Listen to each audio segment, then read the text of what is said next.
How to find your full Instagram search history. Hi everyone, welcome to the channel. This is Rose and I'm here to guide you on how to find your full Instagram search history. Watch the video till the end and without any further ado, let's dive right into the video. Launch Instagram application on your device. Log into your account. Tap profile icon at bottom right corner of the screen. Tap three line icon at top right corner of the screen. Scroll down. Now select option of your activity under how you use Instagram. Scroll down. Now tap on recent searches under how you use Instagram.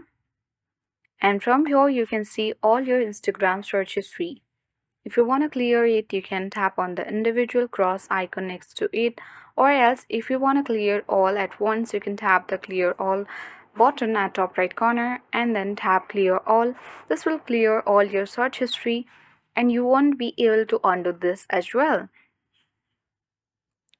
So in this way you can easily find your full Instagram search history and delete it as well. So that's all for today. Hope this video helped you. If you are new to our channel, hit the like button and subscribe for more tech and tips videos. Thanks for watching and see you in the next video.